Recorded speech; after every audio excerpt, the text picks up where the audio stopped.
quimbundo semba, singular de semba, no plural macemba, dançam a semi-luanda, do Zaire ao Cunene, de Cabinda ao Zaire, umbigada banto, banziri ao Bangue, desce pelo Congo, chega ao poente africano, até Moçambique, passa por Katanga. Fogope da rebita de Benguela, quilengue de Angola, umbigada é obrigatória. Em Moçambique, na Xingombela, umbigam da mesma forma.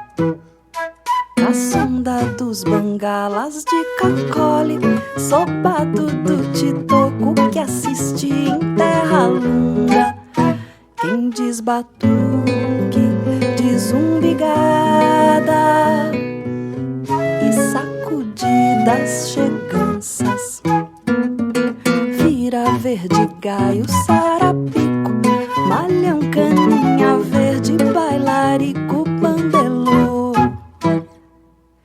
coculundum, zambé, semba, do quimbundo semba, singular de semba, no plural macemba, dançam a semi-luanda, do Zaire ao Cunene, de Cabinda ao Zaire, umbigada banto, banziri ao Bangue, desce pelo Congo, chega ao poente africano, até Moçambique, passa por Katanga. Fogope da rebita de Benguela, quilengue de Angola, umbigada é obrigatória. Em Moçambique, na Xingombela, umbigam da mesma forma.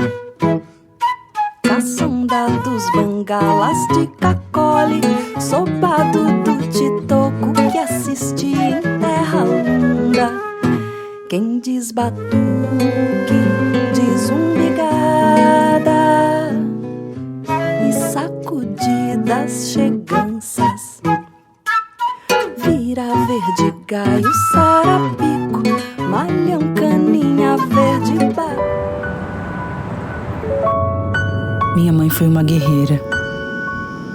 Passou a vida trabalhando como babá, cuidando de outras crianças. E quando chegava em casa, ainda tinha que cuidar da gente. Enquanto ela trabalhava de dia, eu e a minha irmã íamos para a escola. Ela sempre dizia que o estudo ia mudar a nossa vida. Nessa época que eu comecei a sonhar em seguir outro caminho. Só que às vezes é difícil mudar o seu destino. E aí, doutora? Nada, é só um resfriado. Não precisa se preocupar. Hoje, eu tenho certeza que cuidar de crianças é um dom que eu herdei dela. Fundação Bradesco. Educação para transformar o futuro.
Minha mãe foi uma guerreira. Passou a vida trabalhando como babá, cuidando de outras crianças. E quando eu chegava em casa, ainda tinha que cuidar da gente. Enquanto ela trabalhava de dia, eu e a minha irmã íamos para a escola. Ela sempre dizia que o estudo ia mudar a nossa vida. Nessa época que eu comecei a sonhar em seguir outro caminho. Só que às vezes é difícil mudar o seu destino. E aí, doutora? Nada, é só um resfriado. Não precisa se preocupar. Hoje, eu tenho certeza que cuidar de crianças é um dom que eu herdei dela. Fundação Bradesco. Educação para transformar o futuro.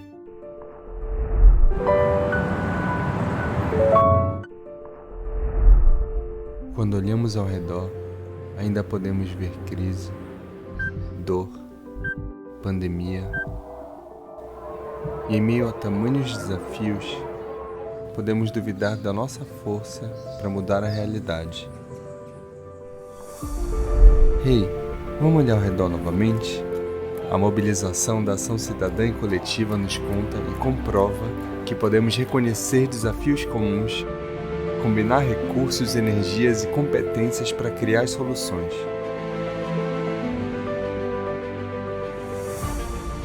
Famílias, empresas, coletivos, associações comunitárias, ONGs, institutos, fundações, universidades, servidores e órgãos públicos, cientistas, pesquisadores, eu e você.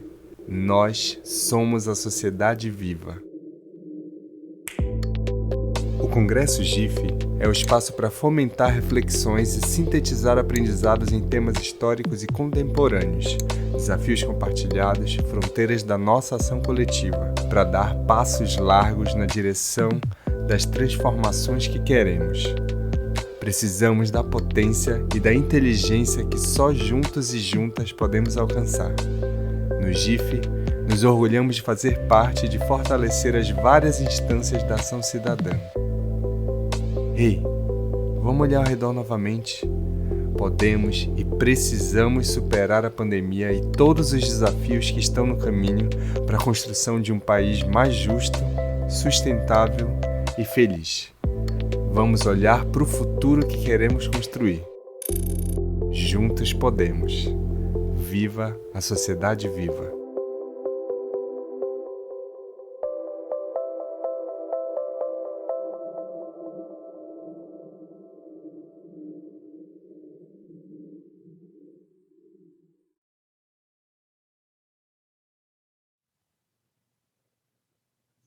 Bom dia, boa tarde, pessoal. Eu sou Camila Loy, gerente de Relações Institucionais do GIF, e hoje, junto com a Aline Rosa, em nome de toda a equipe do GIF, nós damos as boas-vindas a todas e todos vocês. É um prazer enorme ter vocês com a gente hoje. Antes de começar, eu gostaria de contar rapidamente do Congresso, que nessa edição, como não podia deixar de ser, ele se adaptou ao nosso contexto e passou de um evento de 3 dias para um trilho de 8 meses, que celebra com esse encontro agora, que inicia hoje, esse encontro de 3 dias, o seu encerramento.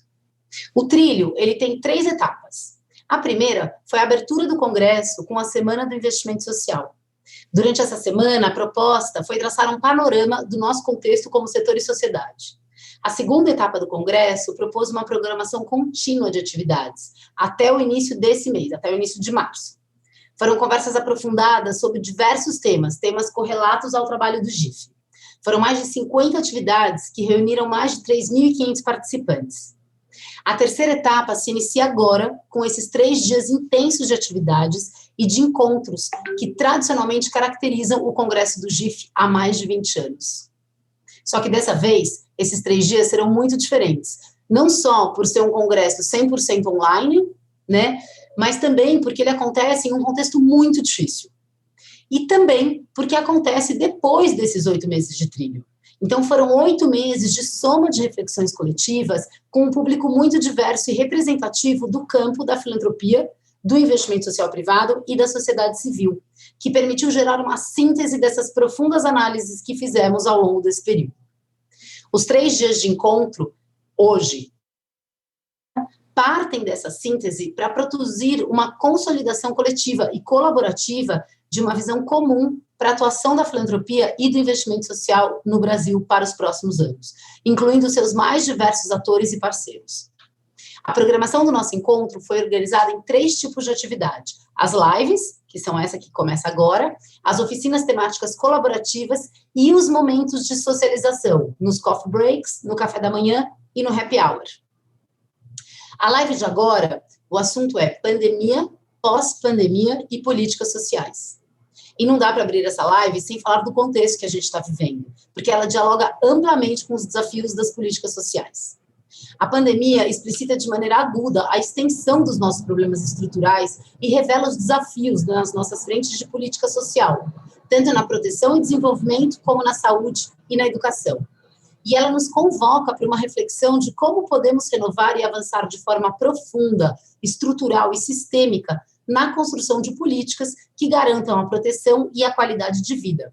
Mas também, e com muita urgência, como que a gente pode responder aos desafios imediatos que se fazem prementes neste atual contexto que a gente vive. Sobre essa urgência, o Preto Zezé, que estará hoje conosco, junto com o Edu Lira e o Celso Ataíde, eles escreveram nesse domingo passado um artigo muito consistente que fala disso e que se soma a outras muitas mobilizações que têm sido feitas nesses últimos dias, chamando a sociedade para olhar para essa urgência. A pandemia escancara essas desigualdades que a gente tem, e agora o chamado é para que a gente continue nesses alicerces de um trabalho coletivo, chamando a sociedade, convocando a sociedade para olhar para essa urgência. O próprio match funding que estamos realizando, e que é outra ação do Congresso, né, busca apoiar 12 campanhas, e esse é mais um chamado coletivo da ação que estamos propondo. Como construímos políticas mais estruturais que possam garantir a proteção e a qualidade de maneira contínua e universal, mas também como podemos, nesse momento tão duro que a gente está vivendo, responder com dinamismo a essas urgências sociais. Como podemos, a exemplo da educação, ampliar para a saúde e para a proteção social o diálogo estrutural com políticas e aprofundar o engajamento do investimento social privado. Então, é com esse olhar que eu queria muito estimular esse incrível diálogo que a gente vai ter agora.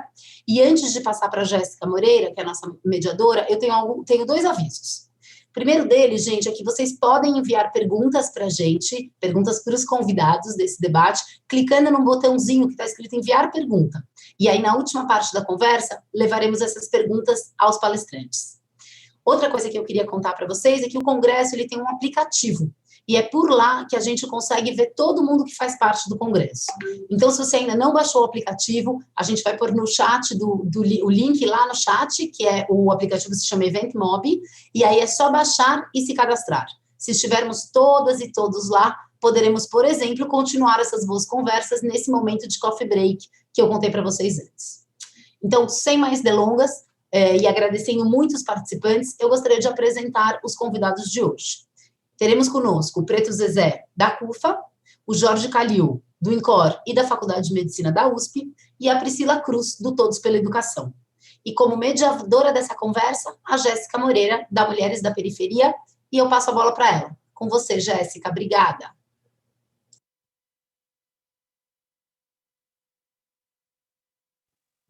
Muito obrigada, Camila. Boa tarde a todas e todos. É uma honra para nós, do Nós Mulheres da Periferia, estarmos aqui mediando essa conversa tão importante sobre pandemia, pós-pandemia e políticas sociais.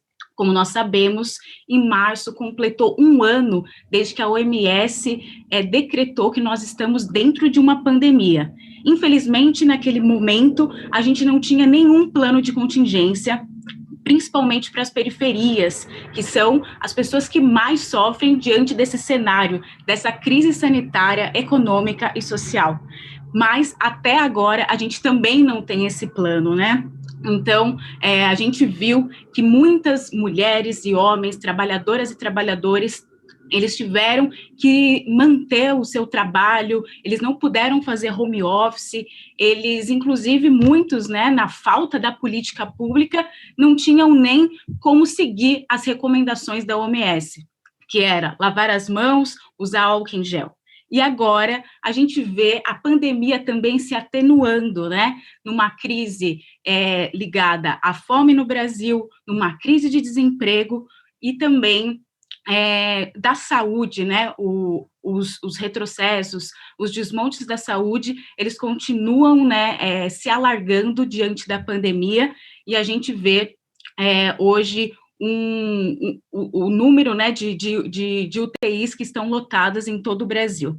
Então, nesse cenário, a gente percebe quão importante também é a questão do investimento privado, social privado, a filantropia, e quão importante foi as doações, né, tanto nas pontas como as mediadas, né, pelos fundos e tudo mais, e por isso a gente está aqui hoje com Preto Zezé, com Jorge Calil e Priscila Cruz, para a gente falar um pouco sobre esse cenário, dentro dessa urgência que a gente vive, mas também como a gente pensa estratégias a longo prazo.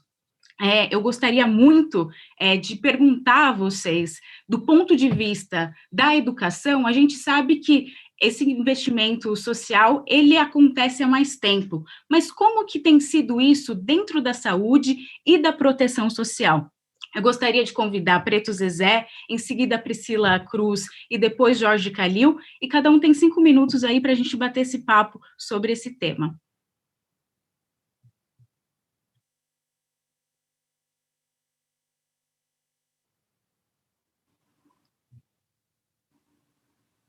No caso, sou eu agora. Isso, Preto Zezé, obrigada. Seja bem-vindo.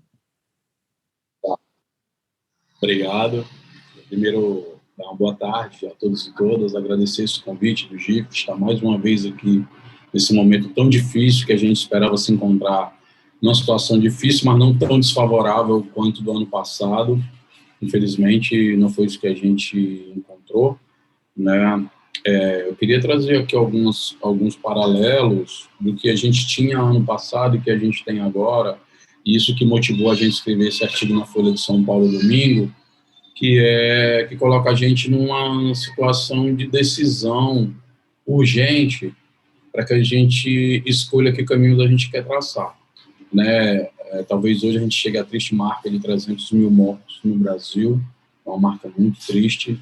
Quando eu lembro que em março a gente tinha 3 mil mortos, então hoje nós temos 300 mil, exatamente acho que no dia 27, por aí, a gente tinha esse número, né? 3 mil, hoje nós temos 300 mil. E uma das questões para a CUFA, que foi fundamental, a CUFA ela existe há mais de 20 anos, trabalhando sempre em favelas, construindo uma agenda positiva nesses territórios, produzindo outro olhar, outro entendimento desses territórios como potência, não somente como violência, tragédia, tristeza, formando lideranças, principalmente homens e mulheres negras nesse território, e promovendo o diálogo para que uma agenda pública desses lugares ela seja concretizada. Durante a pandemia, a gente rompeu e teve que fazer o que as empresas chamam de reconversão da matriz produtiva. Nós fizemos a nossa também como terceiro setor, que foi ter que encarar uma realidade que a gente não tinha um retrovisor, ou seja, como é que nós vivemos assim uma situação dessas no passado, e nem para frente tinha nenhuma certeza. A gente só teve uma decisão a tomar quando veio a decisão de suspender as atividades e o decreto da pandemia, que era mandar os nossos vulneráveis para casa, fechar todos os nossos projetos, compartilhar o resto de recursos financeiros que nós tínhamos com os nossos colaboradores durante os próximos 3 meses, era o que a gente tinha, e nisso a gente parou tudo. As primeiras cestas básicas começam a ser montadas no nosso dia a dia a partir dos próprios alimentos que não iam ser mais feitos para os alunos, as pessoas que estavam fazendo os nossos cursos, participando das nossas atividades, e a gente começa aí uma campanha enorme de sensibilizar as pessoas para um olhar para esse território. Por quê? Porque diferente da propaganda que já surgiu errada ao nosso ver naquele período, que era a propaganda do álcool em gel, do fique em casa, do isolamento, essas 3 coisas eram impraticáveis sem levar em conta a realidade desigual brasileira, em que, por exemplo, você fala de álcool em gel e 40% das pessoas não têm acesso regular a água e sabão, que é o básico. Né? Não estou falando nem do álcool em gel, falando do sabão e água, que é o básico para as pessoas se protegerem. Você tem mais de 60% das pessoas sem rede de saneamento e esgoto no Brasil. Então, aí já cria uma situação muito agravante para quem está nesse território já isolado socialmente de outros direitos. A outra parte da população que vive nesses territórios é essa parte que está segurando o Brasil nas costas, com sangue, suor e vida até hoje, que são chamados trabalhadores essenciais, a massa hospitalar, a merendeira, o cara do posto, a menina do supermercado, os garis na rua. Essas pessoas, muitas delas nem estão na lista prioritária para ser vacinadas, porém são consideradas essenciais para servir e carregar o país nas costas. Então esse é outro reflexo muito grave da desigualdade brasileira. Isso no ano em que a gente já tinha um desemprego elevado, a informalidade, e o agravante dentro desse cenário, desse território, era para um perfil de pessoas que era uma mulher, mãe solteira, geralmente uma mulher negra, dentro dessa favela, que com o fechamento das escolas está obrigada a ficar em casa com seus filhos. A gente encontrou milhares delas com idosos em casa, sozinhas, sem poder sair e com os negócios já precarizados. E aí você vem o ano inteiro, que aí a gente conseguiu fazer uma mobilização na sociedade, chegamos aí a 180 milhões de reais, atender mais de 5 milhões de pessoas, articulamos mais de 5 mil favelas, nos tornamos uma grande interface para grandes empresas e esses territórios, esse público em grande escala. E o que ocorre na sequência? Você tem o auxílio emergencial naquele período em que amenizou a situação, foi o maior processo de transferência de renda para 65 milhões de pessoas. Na última década, você não tem notícia de um montante tão grande. Você teve as doações do setor privado que foram fundamentais para evitar uma confusão social no país, né? E você não tinha ainda o sistema de saúde estrangulado como tem hoje, apesar de a gente não ter tanta informação naquele período do que era realmente os impactos do Covid, como é que previa. Hoje você tem um cenário, quando virou o ano, a gente imaginava, vamos virar um ano, sair dessa descendente, sair para um ambiente agora de virada de jogo, de virada de página, e vamos mudar um pouco esse cenário. Quando acontece a virada de ano, que a gente vê as novas cepas do Covid, o nível de contágio enorme, a desinformação tomando conta a ponto de milhões de pessoas acreditarem que se tomar a vacina vai introduzir um chip ou vai mexer no DNA. A fome é o agravante maior neste momento, junto ao desemprego, a redução de mais da metade do auxílio emergencial e a incapacidade total do sistema de saúde de dar conta, né? E nós estamos vendo aí a conta chegando hoje, 300 mil pessoas. E aí o cenário agora nos obriga a voltar para uma iniciativa. Nós estamos relançando o Mães da Favela, que é o programa de transferência de renda para essas mulheres. A meta é alcançar 1,5 milhão de mulheres para fazer transferência de renda direta para elas, porque apesar de ser o setor mais sacrificado, quando essa pequena ajuda chega, essa boia, né, porque é um naufrágio geral, mas o afogamento ele é seletivo, e 300 mil pessoas, na sua grande maioria, pessoas vindas desses lugares, não sequer tiveram direito a uma boia, estão se afogando e perdendo suas vidas. Quando esse recurso chega nessa mulher, é impressionante que, mesmo sendo a mais sacrificada, a reação para proteger crianças e adolescentes, para fazer proteção social, para garantir que aquela dívida do comércio fique ali, a grana fique ali no território, porque ela negocia com o boteco da esquina, com a mercearia, negocia prioridades. A gente tem visto que essa mulher, apesar de ser a mais sacrificada nesse processo, é um foco de uma capacidade de reação e resposta imediata muito eficiente. E agora nós nos encontramos nesse momento, mobilizando e chamando a sociedade para reforçar doações. A gente não pode cansar agora. Eu acredito que a esperança para nós ela é mais do que uma palavra de ordem, ela tem que ser um princípio político, a nossa escolha política. E a gente fazer da solidariedade, que foi naquele momento um evento, fazendo um movimento permanente que nós vamos precisar muito, e sabemos que o Estado tem a obrigação, nós não abrimos mão de que o Estado tem que cumprir as políticas públicas, mas também nós entendemos que nesse momento é preciso que a sociedade, setor público, setor privado, movimento da sociedade civil organizada, empresas, liderança, a gente possa se unir, fazer da solidariedade um movimento permanente mais contagioso do que o próprio vírus. É isso. Obrigada, Preto Zezé. Esperança como política, né? Obrigada. Agora a Priscila Cruz, por favor.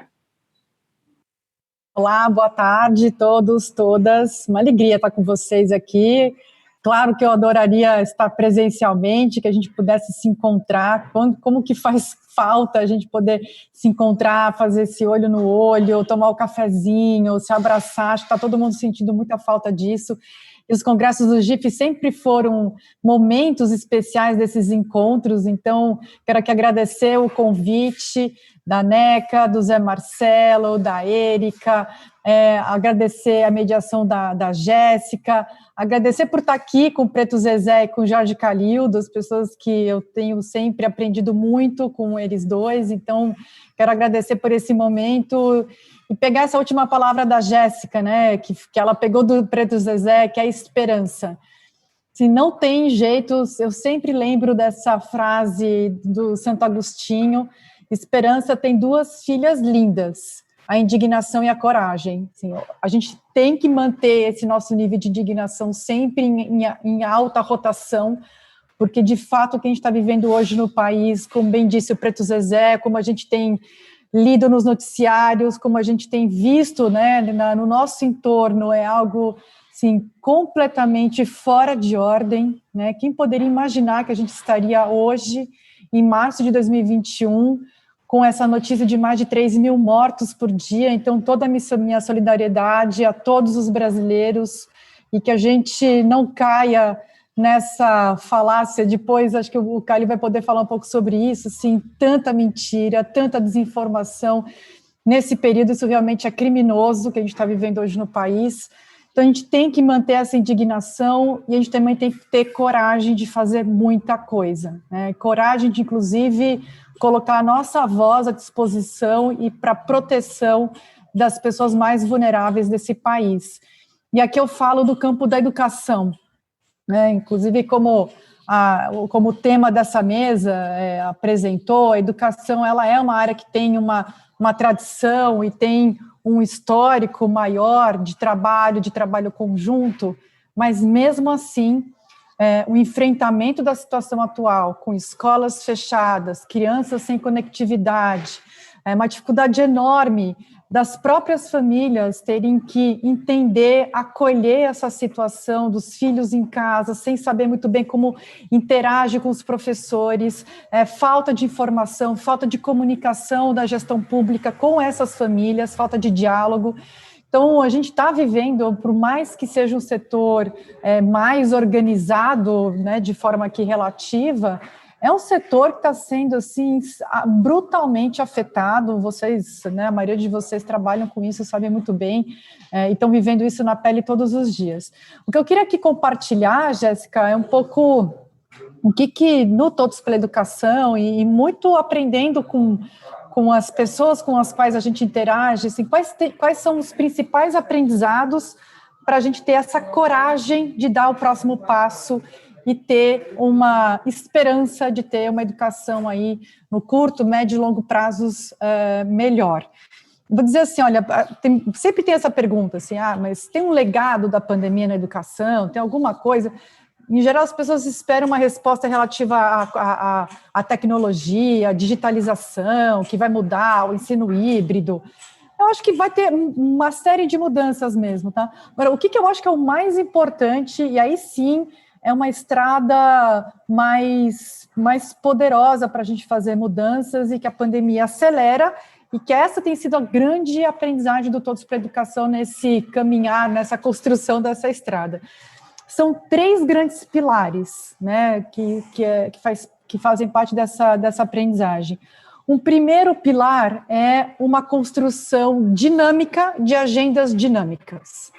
Então, não adianta a gente falar em qualquer tipo de coalizão, de trabalho conjunto, colaboração, se a gente não tem muito clara uma agenda, e essa agenda ela não é estática nunca, ela é sempre dinâmica, e a construção é dinâmica, ela está o tempo inteiro sendo revista, e isso é fundamental para a gente conseguir ter uma trilha de caminhada conjunta, né? Dentro daquela ideia ali de ninguém larga a mão de ninguém, a gente precisa ter essa construção dinâmica de agendas dinâmicas. A gente está vendo isso acontecer bastante pelo país, não na medida do que a gente necessitaria, mas já são pontos, como se assim, pontos que, se a gente conseguir unir, pode ser muito, muito poderoso. Assim, esse aprendizado da gente construir agendas dinâmicas, com a construção dinâmica dessas agendas. Um segundo pilar, que aí é quase que o pilar assim, de sustentação de tudo, que é uma construção de novas governanças coletivas. A gente vem trabalhando, assim, acho que existe um histórico no país, do investimento social privado, da iniciativa privada, também dos governos, de cada um trabalhar no seu quadrado, de cada um olhar para a governança da sua instituição. Acho que a gente sempre atrelou a palavra governança a uma instituição. Eu acho que a gente agora está começando a construir novas concepções de governanças coletivas. Como se constroem governanças coletivas? Acho que a Jéssica faz parte de um coletivo. Acho que várias pessoas aqui fazem parte de vários coletivos. A gente está trabalhando e está aprendendo a construir governança. Então, mais do que se juntar e vamos lá, vamos trabalhar juntos, tá? É como que a gente trabalha numa governança. E dentro dessa governança tem alguns aspectos que são muito fundamentais. Um é a gente ter pilares de sustentação, ou melhor dizendo assim, sustentações múltiplas. Por quê? Vou pegar aqui o exemplo, obviamente, da educação, dos GAEPs. Os GAEPs são os gabinetes de enfrentamento da pandemia que estão acontecendo em Goiás, Rondônia, Mato Grosso, em alguns lugares. Lá, nesses gabinetes, você tem a participação de organizações da sociedade civil, você tem órgãos de controle, você tem Ministério Público, você tem o Executivo e você tem o Legislativo, e você tem outros coletivos, e você tem especialistas, e você tem universidades. Por quê? Porque, gente, a gente vive numa democracia, ainda bem, vamos ver, e a gente tem alguns peões que caem, a gente tem pecinhas que caem.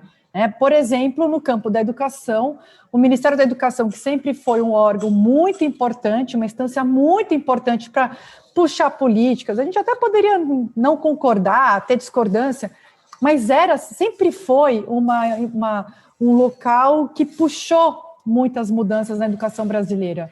Hoje a gente não tem, Hoje a gente tem um Ministério da Educação que é absolutamente, completamente ausente. Eles estão mais preocupados com ensino domiciliar, educação militar, etc., mudar livro didático, tirar menção a gênero, fazer um monte de equívocos na nossa visão, do que fazer a coordenação dos esforços de estados e municípios para o enfrentamento dos efeitos brutais da pandemia na educação. Essa peça que é tão importante não existe. A gente tem que sempre ter uma visão de vários pilares de sustentação dessas governanças. Que isso vai acontecer até para a gente poder ter uma voz mais poderosa. Hoje, por exemplo, no Todos para a Educação, a gente vem se apoiando muito nos governadores, Os governadores, tanto como os estados, como em regime de colaboração, organizando a atuação dos seus municípios, mas também cobrando para cima do Ministério da Educação, do Parlamento, isso vem funcionando com limitações, obviamente, mas é um pilar de sustentação importante. O Parlamento Brasileiro, o Congresso Nacional, com a Frente Parlamentar Mista da Educação, que ontem acabou de instituir um comitê de enfrentamento da pandemia na educação, também é outro pilar de sustentação nessa governança coletiva. Então, a gente tem governanças coletivas nacionais, regionais, e a gente vai aprender. Acho que não tem ainda grandes modelos uau, nossa, chegamos no modelo perfeito, talvez a gente nunca chegue, mas a gente está aprendendo muito a construir governanças coletivas. Acho isso, um dos pontos mais centrais. E fazendo um gancho com o Preto Zezé e com o Calil, e também com a Jéssica e outros participantes desse congresso, essas governanças coletivas, elas também precisam se apoiar em outras áreas. A educação sozinha não vai dar conta de mitigar, reduzir os efeitos da pandemia nas escolas, sozinha não vai dar conta. A gente não vai dar conta de reconstruir a educação daqui para frente. Da mesma forma que a saúde também precisa se articular com outras instâncias. E aqui eu encerro, Jéssica, que eu já estou chegando aqui nos meus 5 minutos, no terceiro pilar, que é um pilar também fundamental. A gente está numa espiral muito negativa no país, a gente precisa criar uma espiral virtuosa, e essa espiral virtuosa, ela vem com a disseminação, difusão, e aqui eu não estou falando só de comunicação, estou falando de difusão de boas experiências. Aquilo que dá certo no Brasil precisa ser celebrado, precisa ser conhecido, o bônus político precisa acontecer, quem faz bem precisa, sim, ter o incentivo político para continuar. A gente precisa criar um constrangimento para quem não faz, passar a fazer. Então, só para resumir, agendas dinâmicas, governanças coletivas e difusão de boas experiências. Então, essa aqui é a nossa grande aprendizagem desse período. Obrigada, Jéssica. Muito obrigada, Priscila. A Priscila falou sobre governança, sobre intersetorialidade, acho que muito importante, né, a gente voltar a falar disso daqui a pouquinho. E agora eu passo a palavra para o Jorge Calil. Jorge, é com você. Obrigada, Priscila. Obrigado, Jéssica. Muito obrigado a GIF pelo convite. E um prazer enorme estar com vocês aqui e dividir esse palco com Priscila e com o Preto Zezé e sobre a condução da Jéssica. Realmente muito obrigado. Obrigado, GIF. Obrigado, Neca Setúbal, pelo convite. Nós que na vida tivemos a coincidência de ter nossos filhos na mesma escola. Veja, nós poderíamos falar sobre saúde aí durante o dia todo, porque este é o assunto, né? E estamos vivendo o pior momento da pandemia em todas as classes sociais e com um caos direto no sistema de saúde. Nós poderíamos ter prevenido isso? Poderíamos ter tomado muitas iniciativas. Veja, o mundo esperava que nós tivéssemos uma pandemia. Em 2017, nós tivemos uma reunião em Paris, que eu estava presente, que foi criado o CEP, que é uma coalizão dos estados europeus com várias fundações para se preparar para a pandemia. E foi por isso mesmo que nós tivemos uma vacina tão rápido. Eu sei que para todo mundo achou muito tempo, mas foi rapidíssimo. A ciência contribuiu de uma forma impressionante. Inclusive por uma doença que nós não tínhamos nem ideia que aconteceria há um pouco mais de ano atrás. A ciência respondeu, acho que muito bem. A ciência brasileira também, dentro das suas possibilidades, fez muita coisa importante, está fazendo muita coisa importante. E, como o Preto Zezé já falou, quem sofre mais numa crise dessa, sem dúvida, são os menos privilegiados, né? Existem estudos muito claros que nós fizemos, que foram publicados lá pelo Hospital das Clínicas, mostrando que a periferia foi a que mais sofreu com toda essa pandemia.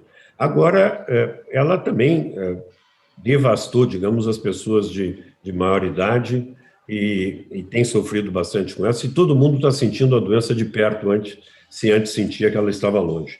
Então, nós estávamos despreparados, sim, mas, por sorte, nós tínhamos o SUS. Apesar de todas as críticas que possam fazer, o SUS tem feito um papel importantíssimo na questão de saúde aqui no Brasil.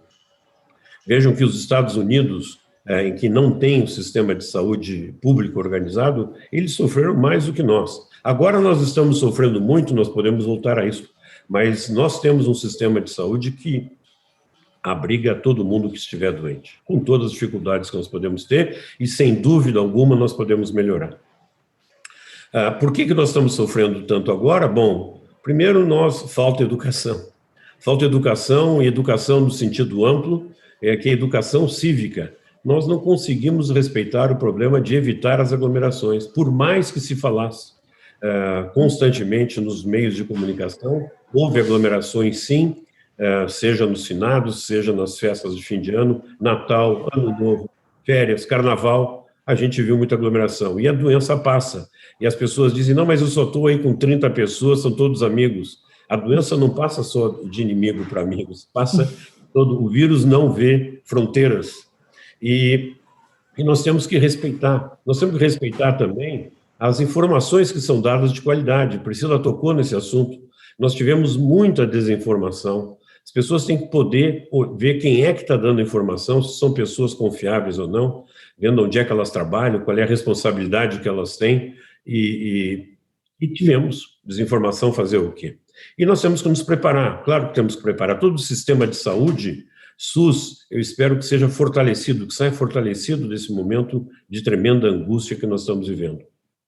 E também temos que nos preparar porque os governos, os governantes têm que entender que se governa não com a vontade eleitoral, e sim com o conhecimento acumulado que existe. Existe conhecimento acumulado no país que poderia, desde o começo dessa pandemia, estar muito mais atuante, fazendo uma comissão de experts, por exemplo, para o governo federal, no Ministério da Saúde, dando indicações as mais diversas, ajudando naquilo que nós podemos ajudar em todos os diferentes níveis na área de saúde.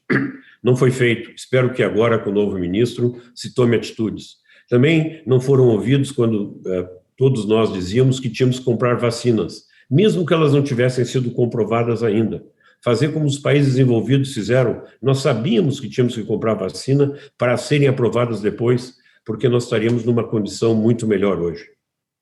É claro que nós temos um agravante a mais, que são os variantes. Nós temos um variante de Manaus, que ele é muito grave, ele é muito infeccioso e ele está se transmitindo com uma rapidez enorme para todo o Brasil e, sem dúvida, vai alcançar países estrangeiros, e nós não podemos ser conhecidos aí fora como o lugar em que vão nascer novos variantes. Nós temos que tomar atitudes e temos que nos preparar para isso. Vocês vejam que foi criado Todos pela Saúde, que é uma iniciativa muito boa, que foi feita pela iniciativa privada, e que conseguiu trabalhar com o governo, vendo quais são os problemas que existiam, para colocar lá recursos, como foi feito, por exemplo, na Zona Norte, que foram criadas 3 centrais para a produção de oxigênio, entre milhares de coisas, principalmente na gestão, em que a iniciativa privada pôde trazer a sua experiência para ajudar aonde existia um problema nas diferentes regiões do Brasil, e se observou em todos os lados isso. Esse programa, que é um programa muito interessante, ele agora resolveu se transformar num instituto, o Instituto Todos para a Saúde. E esse instituto tem a função de ser estruturante, ou seja, como nós vamos nos preparar para futuras pandemias, porque é possível que nós tenhamos pandemias ou mesmo epidemias nacionais. Nós temos muitos vírus na Amazônia, por exemplo, que são uma constante ameaça. E nós temos que saber aproveitar o conhecimento que tem e a capacidade de gerar conhecimento e coordenarmos ações. Então, o Instituto Todos para a Saúde está começando agora, eu tenho a honra de dirigi-lo, e nós vamos tentar organizar esta área do conhecimento para que a gente possa se prevenir e possa dar o sinal de alerta assim que tiver um problema nesse problema de saúde. Como eu disse para vocês, eu podia conversar muito ainda com vocês, mas eu acho que eu vou ficar aí nesse meu tempo. Obrigado, Jéssica. Calil, muito obrigada. Inclusive, esse gancho que você traz sobre a importância do SUS, reconhecido mundialmente, né, um sistema de saúde universal, gratuito. A gente sabe que é tão difícil, dá para contar nos dedos quantos sistemas como o SUS a gente tem pelo mundo, né? Então, eu vou até pegar esse gancho que você falou, tanto sobre a importância do SUS, quanto da informação de qualidade. No Nós Mulheres da Periferia, a gente produziu um especial só contando a história do SUS, os diversos desmontes que o SUS teve, inclusive, né, o berço do SUS é na zona leste da cidade de São Paulo, a partir do trabalho aguerrido de muitas mulheres e de médicos sanitaristas e de muita gente que ergueu, né, também essa política depois consagrada na Constituição. E aí eu queria deixar uma pergunta já para você, Calil, que é, no meio, né, da pandemia, a gente vendo tudo que aconteceu no meio da pandemia, como que a gente explica um pouco a pandemia, também pensando essa falta de gestão do financiamento para a saúde, né? A gente sabe que existe um financiamento misto, né, para a saúde, e como que a gente poderia ter feito melhor, né? Se tivesse uma gestão mais estruturada, como que a gente poderia ter feito melhor nesse sentido da saúde? Vou pedir para você aguardar um pouquinho, e já vou emendar algumas perguntas aqui, também para a Priscila e também para o Preto Zezé, pensando um pouco as questões que vocês trouxeram. Preto Zezé falou sobre a solidariedade, também o perfil que a periferia tem, as mulheres, mães, que são mães solo, a maior parte são mulheres negras também. No Nós Mulheres da Periferia, a gente ouve majoritariamente essas mulheres. É com essas mulheres que a gente tenta, inclusive, trabalhar essa falta de informação e de acesso à informação que, inclusive, o Brasil também tem, porque a crise da saúde também é uma crise da informação, né? E, Preto Zezé, as periferias que sempre foram, assim, especialistas em solidariedade, em sevirologia, né, essa arte de se virar, na sua opinião, qual foi a importância, né, dessas pessoas, desses processos de doações nas pontas, nas periferias, e em termos de políticas públicas, porque muitas vezes, infelizmente, a gente acaba, como você mesmo disse, né, fazendo ali onde tem a omissão do Estado, né? Na sua opinião, quais são as políticas que a gente precisa muito fortalecer nesse ano que a gente vê que a pandemia vai se alongar? Priscila, para você, eu também queria fazer uma pergunta, né? A gente entrevistou muitas professoras, muitas estudantes nas periferias da cidade de São Paulo, principalmente, meninas que estavam com medo de perder o seu sonho de passar na universidade, porque por conta do Enem, que estava se aproximando e elas não tinham conseguido estudar. A gente escuta educadoras que não tinham preparo para a EAD, que se apresentou nesse momento, né? Então, na sua opinião, nesse ano também de 2021, como que a gente pode pensar, né, políticas e também investimentos, né, que sejam compartilhados, como você falou, mais intersetoriais, que a gente fortaleça também quem está nas pontas, que a gente fortaleça essas professoras, essas educadoras, e a gente traga aquilo que o Zezé trouxe no começo da conversa, um pouco mais de esperança para essas estudantes também. A gente teve participação aqui também de algumas pessoas que estão nos ouvindo, né, trazendo algumas perguntas, como a Natália Noguchi, ela também se dirigiu aqui ao Preto Zezé, né? Falamos pela manhã sobre a criminalização da sociedade civil. Poderia comentar também mais sobre isso e sobre ações propositivas, já que suas falas são de potencialização? E aqui o César Neres também deixou, né, um comentário aqui para a gente. Obrigada, César. Se é que houve algum ponto positivo, muito difícil falar em pontos positivos dentro de uma pandemia, mas o que vocês destacariam? A gente também teve outras perguntas, né, também aqui da Cíntia Belchior Pimentel. Ela diz que nas falas é muito possível constatar a importância da intersetorialidade, que a Priscila trouxe muito também isso. Como que a gente enxerga esses diálogos e articulações, né? Eu acho que entre vocês podem até, como que a educação em algum momento pode conversar com a saúde, com a assistência social. Eu acredito muito nisso, né? Se uma professora fala, ela fala para 40 alunos, que fala para muita gente. Se uma agente comunitária de saúde fala, ela também fala para 200 famílias. Eu acho que, por enquanto, a gente tem com um tempo um pouco apertadinho. Eu vou pedir para vocês muita informação, mas se vocês conseguirem responder cada qual em 3 minutos, 4 no máximo, a gente consegue ter um debate aí. Agora a gente pode seguir com o Preto Zezé, também o Jorge Calil e a Priscila, pode ser assim?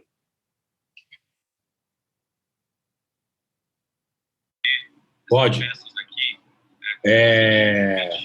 Eu acho que dentro daquele espírito de que a solidariedade ela não é mais só um movimento provisório, mas uma ação permanente, dela ser, ao invés de entrar no debate político mais amplo, conceitual, mas da esperança como a nossa opção política. Para isso, a gente vai ter que mobilizar gente de tudo que é lugar. E a gente só mobiliza quando você tem duas coisas importantes, que são as emoções das pessoas e algo em comum. Se você tem algo em comum que mobiliza as pessoas e toca as emoções dela, a gente consegue mobilizar o que a gente quiser. Está provado isso.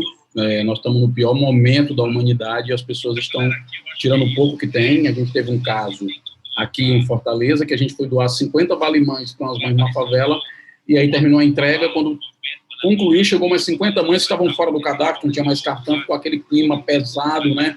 Isso naquele auge ali, abril, maio, que aquele negócio estava meio tumultuado. De repente, uma mãe levanta e agradece, eu quero agradecer a CUFA, vocês e tal, mas agora aqui é com a gente. Eu fiquei assim com a gente, porque era um vale-mãe de R$120, que diabos que elas iam fazer com aqueles R$120? E uma mãe sugeriu para as outras 50 que tinham recebido, mesmo sabendo da dificuldade que cada mãe tinha, e só a mãe saberia, ela sugeriu que cada uma doasse um pouco dos seus 120 para aquelas outras 50 mães. Ela, inclusive, estava doando metade do dela. Aconteceu que as outras 49 doaram adotaram, né, as outras 50 mães, as outras 49 mães que faltaram.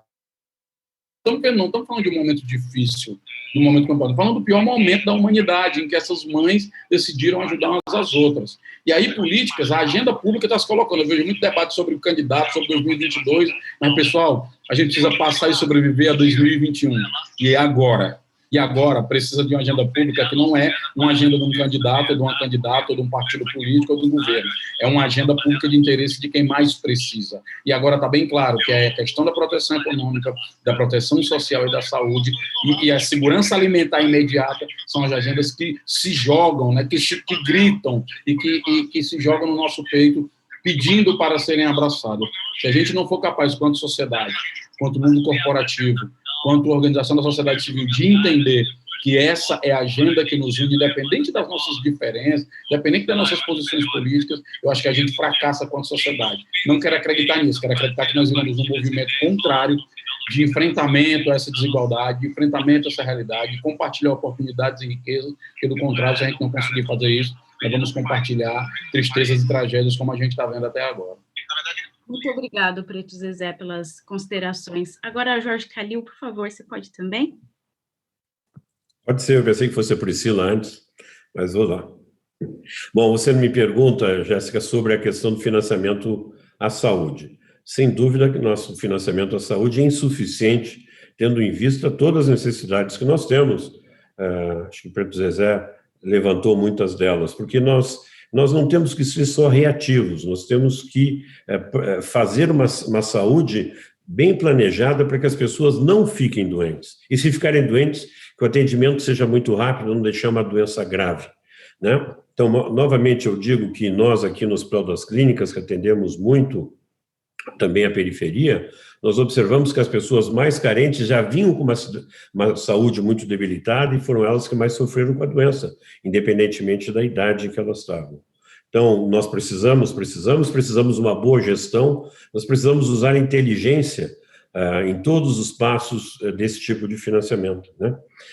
Teve muitos problemas, inclusive, que nós vivenciamos agora na pandemia, que poderiam ter sido resolvidos de uma forma melhor se fosse pensado o bem-estar e a saúde das pessoas e não o benefício que tal ou tal candidato teria numa corrida presidencial. Então, precisamos disso e precisamos de ações estruturantes. É muito importante não só financiar o que passou, mas ações estruturantes, e para isso, novamente, nós temos que nos basear em conhecimento e experiências que foram feitas fora, e dados que a gente consegue estruturar aqui. E, sem dúvida alguma, você falou de conversar com as outras áreas, eu acho que é fundamental que a gente converse. Faz parte da educação também uma educação sanitária. E faz parte da educação também mostrar a importância do conhecimento, digamos, da procura de conhecimento para resolver os problemas do país. Então, isso eu acho que a integração tem que ser grande, eu trabalho bastante nisso, eu sou um educador na área de saúde, eu pego mais adiante as pessoas, mas tentar educar e dar uma consciência social para todos. É isso. Muito obrigada, Calil. Priscila, agora com você também. E eu acho que a pergunta sobre intersetorialidade, né, que o pessoal também é a Nicole Rodemaker. Desculpa se eu não falei o nome correto. Priscila Cruz, boa tarde. E os conselhos de políticas públicas são ou podem vir a ser braços dessa governança cooperativa? Uhum. É isso, só para complementar. Sem dúvida. Deixa eu só falar então um pouco sobre as pontas, né, Jéssica, que foi a primeira pergunta que foi feita. Assim, gente, sem dúvida nenhuma, se não empodera, se não chega nas pontas, a política pública, ela simplesmente perdeu sua efetividade, e no limite a gente pode até dizer que ela não existe, né, porque ela existe no papel, ela existe nos debates, mas ela não está existindo ali na ponta. E envolver as pontas não significa só atingir as pontas. É muito importante que essa participação para que a gente tenha políticas com adesão. Sempre lembrando que política educacional não é um botão que você aperta e automaticamente todas as etapas passam a acontecer e a funcionar, todos os agentes, né? As políticas elas passam por uma série de pessoas, todo mundo está super alinhado, já sabe o que fazer, passa o bastão para o próximo. Isso não existe. Então, se você não tem um processo de envolvimento, engajamento desses implementadores todos, até saindo da... Assim, é mais do que a ponta, né? É óbvio que tem ali a sala de aula, os alunos, as famílias, os professores, mas toda a cadeia de implementação precisa ser envolvida por uma razão muito simples, porque a gente precisa fazer com que a política pública saia do papel e ela se torne realidade. Então, é muito importante esse engajamento, sem dúvida nenhuma. Sobre intersetorialidade, aqui, assim, eu tenho, assim, formado uma opinião muito forte em relação a esse tema, assim, forte no sentido que, assim, eu ando muito convicta que intersetorialidade é outro tema que é muito fácil de falar, todo mundo defende, super difícil de colocar em prática, porque a prática exige territorialidade, assim, ou a gente transforma essas políticas intersetoriais em algo que está no território, né, tem com uma concretude, e aqui eu quero dar só um exemplo, só para vocês entenderem um pouco do que eu estou falando. O Compass, né, o Compass, ele Calil, Preto Zezé, Jéssica, o Compass é um equipamento público em Recife, que é uma construção, existe ali, tem um espaço de convivência das famílias das periferias de Recife, e lá você tem as políticas de saúde, de educação, esporte, cultura, biblioteca comunitária, empregabilidade para as mulheres, acolhimento das mulheres grávidas, prevenção de saúde e tudo mais, ali no território. Porque senão, olha, em geral, essas políticas elas acabam se perdendo. Então, assim, eu ando muito convicta que a gente precisa aterrissar essas construções do território. Eu acho que a CUF é um super exemplo disso, e é importante mesmo que a gente faça cada vez mais desse exemplo uma realidade disseminada no país. Obrigada, Priscila. Eu queria ir dizendo que a gente tem um pouquinho de tempo aqui para finalizar a nossa conversa. A gente ficaria aqui, como o Calil disse, um tempão conversando. São as 3 áreas mais importantes que a gente tem nesse momento para conversar no país. A gente vive semanas aí muito tristes, desastrosas mesmo do ponto de vista da gestão dessas áreas. Então, realmente se faz muito importante esse debate. Mas a gente precisa terminar, infelizmente, a nossa roda daqui a pouquinho. Eu queria deixar aqui 1 minuto para cada um de vocês, para finalizar, trazendo o que vocês acham, né, que pode impulsionar outras pessoas, organizações, dentro do investimento social privado, de organizações que estão nas pontas, gente que está ouvindo a gente agora, né, para se impulsionar também na luta pela educação, pela assistência social e pela saúde. Agora eu vou começar ao contrário, com a Priscila, depois o Preto Zezé e finaliza com o Jorge Calil, pode ser? Pode ser, Jéssica. Olha, essa é a pergunta assim, que vale tudo, né? Vale o futuro do nosso país. Olha, assim, lembrando um pouco o Antônio Carlos Gomes da Costa, né? Um educador que já faleceu, mas ele falava muito em imaginário convocante. Eu acho que está na hora. E talvez esses momentos de dor, eles podem galvanizar esse tipo de imaginário convocante, né, um imaginário capaz de fazer com que a gente trabalhe juntos, que a gente trabalhe de forma intensa, que a gente trabalhe de forma sólida. Não é à toa que a raiz, né, que a palavra solidariedade tem a mesma origem da palavra sólida. A gente precisa trabalhar de forma solidária e sólida, né, muito forte, de forma muito intensa, e esse imaginário convocante, assim, eu tenho, assim, a minha convicção também em relação a esse ponto. Eu acho que a gente precisa colocar a criança no centro do nosso projeto de solidariedade, dessa nossa solidez que a gente precisa construir, porque com a criança a gente atinge a mãe, com a mãe a gente atinge a comunidade, com a comunidade a gente atinge a escola, a gente atinge as professoras, a gente começa a construir anéis em torno dessa imagem que é da criança. Acho que a criança é o futuro, a criança é algo que é capaz de nos unir, né? Então, quando eu falo aqui a criança, não estou falando só de primeira infância, estou falando das crianças brasileiras, dessa geração que está sendo afetada, pelas crianças que estão ficando órfãs porque os seus pais estão morrendo pela Covid, essas crianças que estão no momento de desespero porque suas famílias perderam o emprego, perderam a renda.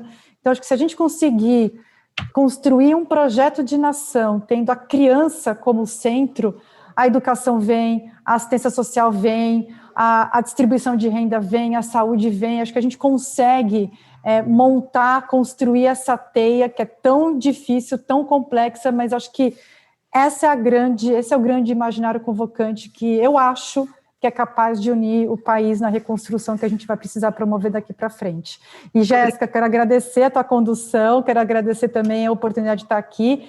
Foi uma alegria dividir essa mesa virtual com o Calil e com o Preto Zezé e com todos vocês do GIF. Espero que a gente consiga se ver olho no olho muito em breve. Um abraço a todos. Nós que agradecemos, Priscila. Agora o Preto Zezé.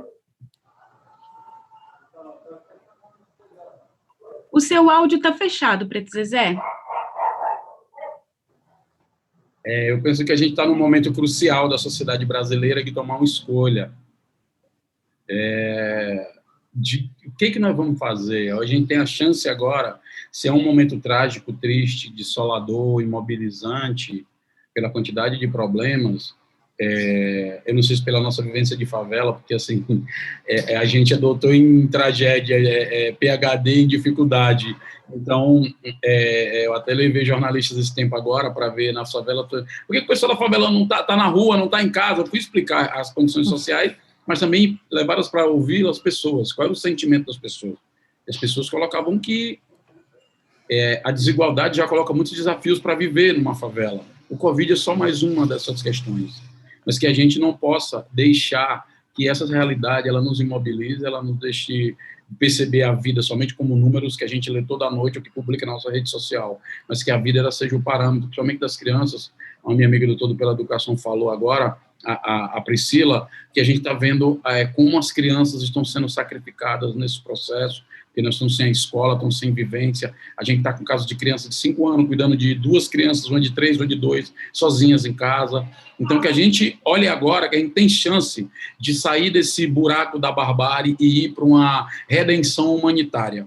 Para isso, nós vamos ter que ver a diferença como algo positivo, como algo virtuoso. Nós vamos ter que fazer um esforço enorme, ter paciência com o que nos afasta e, principalmente, ter uma militância intensa e sagrada em torno do que nos une. E nós estamos trabalhando para isso. Muito obrigado, a GIF, mais uma vez, e conte com a gente que der e vier, e estamos juntos. Muito obrigada, Preto Zezé, pela sua participação aqui também. Agora a gente finaliza com Jorge Calil. Bom, antes de mais nada, eu gostaria de agradecer a oportunidade de estar aqui com vocês. A área da saúde, ela tem uma interação direta com todas as outras áreas que nós estamos falando aqui. Se nós não melhorarmos a situação da favela, não tem como nós melhorarmos a saúde. Temos que melhorar a educação, as pessoas têm que saberem cuidar de si. Eu só espero que esse momento de extrema dificuldade que a gente esteja vivendo, nós cresçamos como sociedade, a gente aprenda as dificuldades que nós temos e que a gente possa fazer os investimentos que são necessários, né? Sempre trabalhando com as pessoas para ver as boas ideias, incentivando as diferentes áreas para crescer, diminuir muito essa nossa desigualdade social, que se reflete diretamente na saúde. E do ponto de vista de saúde, o que nós temos é que ter ações estruturantes. Não adianta só nós fazermos uma saúde assistencial reativa aos problemas. Nós temos que nos antecipar. E essas ações estruturantes que são importantes, eu citei o exemplo desse instituto que nós estamos criando, mas nós podemos criar outras áreas em que a gente possa pensar e discutir com as diferentes lideranças da sociedade como que é a melhor maneira de atuar na saúde. Eu concordo com o Preto Zezé quando diz que não adianta só dizer que tem que lavar as mãos e ficar em casa. Nós temos que pensar nas dificuldades de cada um, né? E nós perdemos essas oportunidades, né? Porque nós poderíamos ter feito isolamentos não na casa das pessoas, mas em outro lugar, para as pessoas não levarem a doença para dentro de casa. E assim tem vários erros, mas eu acho que com inteligência e com conhecimento nós podemos ter ações estruturantes. Obrigado. Muito obrigada, Jorge Calil. Eu gostaria de finalizar aqui agradecendo a presença de vocês, Calil, Priscila Cruz, Preto Zezé e de todas e todos que estiveram aqui com a gente, acompanhando esse debate tão importante, que vocês também se sintam impulsionados a olhar para todos esses setores que a gente conversou e principalmente para as pontas. Aproveito deixar aqui também o convite para vocês lerem as notícias que nós, no Nós Mulheres da Periferia, estamos publicando sobre as mulheres diretamente, que é o grupo mais afetado dessa pandemia, mulheres negras e periféricas, e a gente também apoiar, né, a comunicação, que é tão importante, também linha de frente nesse momento, e também, né, a ciência, né, que é aí a nossa válvula para pensar esses possíveis futuros. Eu passo agora a palavra para a Aline, do GIF, ela que vai encerrar essa mesa. Obrigada e muito boa tarde.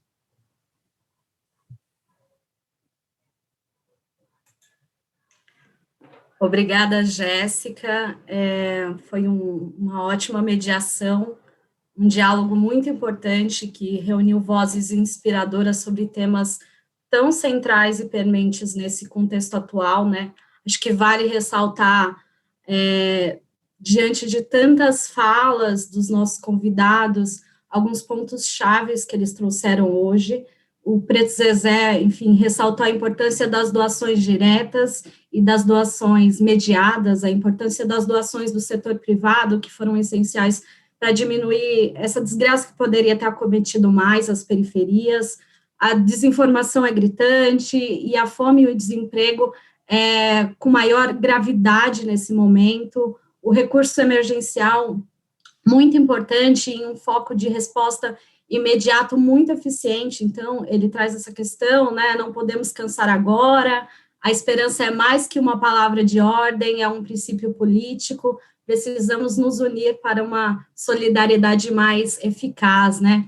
E aí a Priscila trouxe a questão da educação, né, a educação que tem um histórico maior de trabalho conjunto, mas o enfrentamento da situação atual, ela está trazendo muito mais desafios de comunicação, de conexão, de falta de alimentos. Então, esse setor está sendo brutalmente afetado, a educação sozinha, ela não dá conta de resolver os seus problemas sozinhas. Então, os principais aprendizados que ela compartilha com a gente, construções dinâmicas de agendas dinâmicas, construções de novas governanças coletivas, nacionais, regionais, de comunidade, e que a gente precisa criar essa espiral virtuosa da difusão de boas experiências, né? E o Khalil aí trazendo, enfim, esse contexto da má gestão, da falta de gestão, né, do financiamento da saúde, enquanto isso é prejudicial, as pessoas mais carentes já chegam com muitas doenças mal cuidadas, precisamos usar a inteligência para usar os recursos, pensando no bem-estar das pessoas, precisamos de ações estruturantes e conversar com outras áreas, tudo está interligado. Então, foram falas potentes, a gente pede desculpa por não ter conseguido responder as perguntas do público, mas eu quero convidar vocês para seguir na conversa desta tarde do Congresso com a gente. Eu tenho certeza que essa live abre muitas reflexões, por isso, nesse espírito, eu quero convidá-los para continuar nas oficinas que começam às 15h30, e elas vão abordar os temas de educação, de saúde e de proteção social, e que dialogam muito com tudo isso que a gente ouviu agora. Então, essa conversa abriu, né, um caminho para a gente poder aprofundar mais nas oficinas. Então, antes da gente finalizar, eu quero dar alguns recadinhos, né, sobre o Congresso. Vale lembrá-los que cada um de vocês, participantes, ganharam um cupom de doação, né? Nós criamos a ação Emergência Covid, é parte de uma ação do 11º Congresso do GIF, é uma forma, enfim, de contribuir também, promovendo doações de todas e todos nós, para esse momento difícil, né, que a gente está vivendo no Brasil. Reunimos 12 campanhas ativas nessa mobilização de recurso para respostas aos impactos mais agudos da crise. Vou pedir para deixarem aqui no chat o link para a campanha, né?